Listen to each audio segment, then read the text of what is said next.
Hi everyone, it's Laura here, and today I'm really excited to share with you this cute card that I created as a guest designer for Waffle Flower. As a first step for my card today, I stamped the main image as well as the musical notes on some Neenah Solar White 110 pounds cardstock with Spectrum Noir alcohol proof ink because I will be doing some coloring with my Illustrator markers.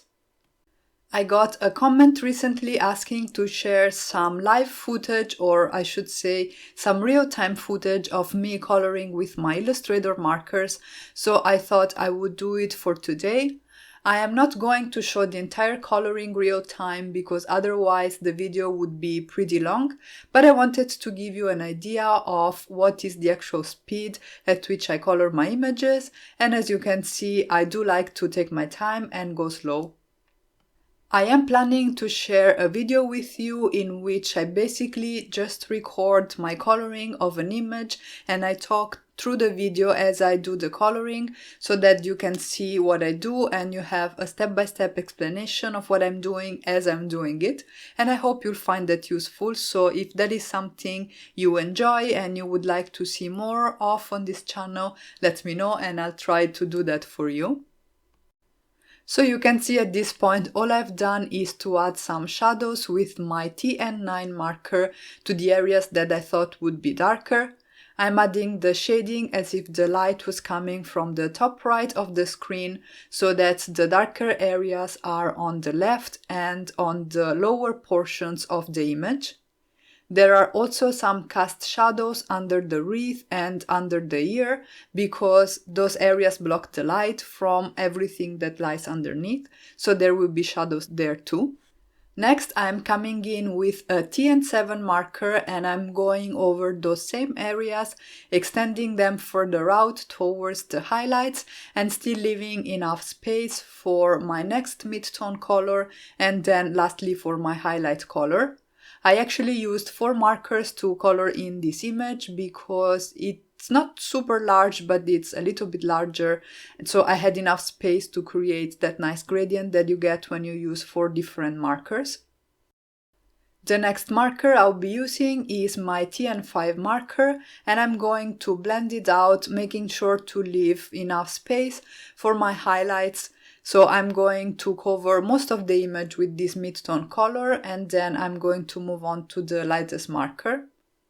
When I add my shading, I try to follow the shape of the images so that the shading looks nice and organic and I give the right kind of 3D feel to the images. And oftentimes I also come back with more layers to increase contrast and bring even more dimension to my images. The last color that I'm using now is the TN3, which I am blending with my TN5 and I am using to fill the highlights. And then, as I said, I'm going to come in with a second layer of color and then move on and start coloring the rest of the images. And for that, I am going to speed up the coloring process because, as I said, otherwise we will be here for a very long time. So I hope you found this real-time coloring useful. Do let me know if you would like to see more of this in future videos, where, for example, in a larger image I would show maybe just part of it, but real-time, or if you prefer that I stick with showing the entire coloring, but at a faster pace. Once I was done adding my second and third layer to the image, because I wanted to get some nice contrast, I moved on and started coloring the wreath. I colored the leaves with CG1, AG1 and AG3, but this area is so small that you're probably going to get away without having to use 3 colors. I just wanted a little bit more depth, so that's why I added my AG3 marker in the end. For the harp, what I'm doing is I am basically doing the equivalent of an underpainting that you do with watercolors. So I'm adding in a first layer with my GY3 and GY1 markers because I want to bring some warm yellows to the color palette for the harp. I'm using two shades to give a little bit of shading and dimension already, but I'm not worrying at that stage about blending the two colors together, because as you are seeing right now, I'm going to go over those areas with my GB markers and actually do the blending. And because alcohol markers are a little bit transparent, the fact that I have those warmer tones on the bottom of the images already as a first layer is going to warm up the layers that I add afterwards. The colors that I used are GB9, GB7, GB3 and GB2. And also in this case, I am starting from my darkest color and then blending it out towards the highlight so that I create some nice dimension. I'm paying attention to cast shadows because there are different layers in this harp. So anything that appears as if it's standing on top of something else is going to cast a shadow on this second object. And while I finish coloring the image, I wanted to let you know that besides getting this stamp set by itself or in a bundle with the coordinating dies, you can also get it as part of the Whimsical Bundle together with other two stamps and die sets, and they are absolutely adorable. I will link to that in the description box down below. And in general, there are several bundles with every Waffle flower release. So you don't only have the Whimsical Bundle, but you have, for example, a creative bundle, a bouquet builder bundle. So depending on your personal taste, if you're more of a flower person or a cute characters person, you can maybe save some money by getting the stamp sets as part of these bundles. Coming back to the coloring, I used some antique pink and some browns for the cushion and the base of the chair, and then I filled in the musical notes using IG8 and IG4 markers. I die cut everything with the coordinating dies, and as you can see, the die that cuts the main image also cuts out the central part of the harp and a little bit on the left side of the image. Because I wanted this on my final card, I decided to coat the back of the image with some washi tape so that I could adhere this tiny little die cut and the larger central part of the image directly onto the external portion of the image, if that makes sense. And then the next step was to work on my background. I have some watercolor cardstock here on my glass mat, and I'm going to do some quick ink blending using my Distress Oxides and some blending brushes.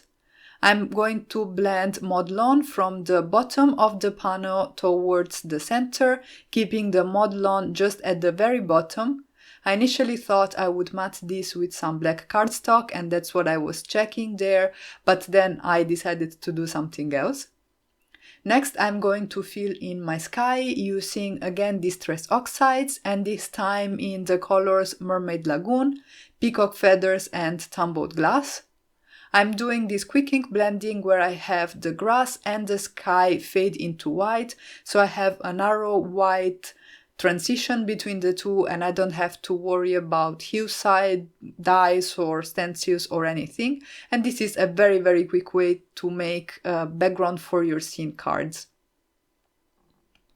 Once I was done ink blending, I used some water to reactivate my Distress Oxides. I let that sit for a minute and then I blotted off the excess using a microfiber cloth. You should use a clean cloth for that, otherwise you risk staining your panel, but I got away with it this time. I also added some droplets with my same Distress Oxides that I used on the background, both on the portion with the grass and the one with the sky, because this creates some additional interest to the background. And then I cut it down to 5 by 3 3/4 inches and stamped my sentiment with black ink. The sentiment is part of the Harpy birthday stamp set, and I decided to make it stand out a little bit more by outlining it with a Sakura Jelly Roll pen. I started with a size 5, but then I moved on and used a size 8 instead, and this will also make the sentiment sort of tie in nicely with all the die cut images that I'll be gluing on that background later on.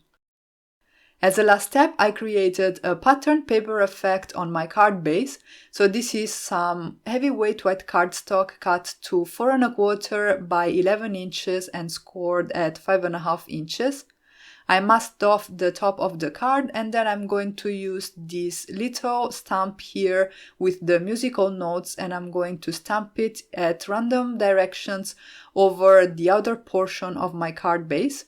And this way, once I glue down the panel with the scene background, I'm going to have this patterned paper effect all around it, which I thought would bring some extra interest to the card. I kept doing my stamping until I covered the entire perimeter of my card front, and then I also decided that I wanted to fill in the musical notes, so I used my alcohol markers in the colors IG8 and IG4 to add a little bit of color and shading. Because you're using alcohol markers, it is possible that they bleed through and that they show behind your card front. But this wasn't the case for me because I went with basically one layer, so there wasn't a lot of ink to bleed through.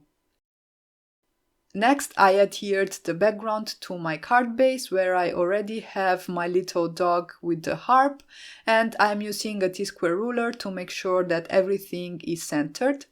And then as a last step, I decorated the area around the sentiment with some of those die-cut musical notes from the Harpy birthday stamp set. I'm using my Pick Me Up tool to help me pick up and position those smaller die cuts, and that finished off my card. And here is the final result. Before going, I wanted to thank Waffle for the opportunity to guest design with them. I really love their designs and I had a lot of fun creating this card. If you guys enjoyed this video, make sure to give it a thumbs up and let me know in the comment section down below. And if you haven't already, you can subscribe for more card making and paper crafting inspiration. As always, thank you all so much for stopping by and have a great day.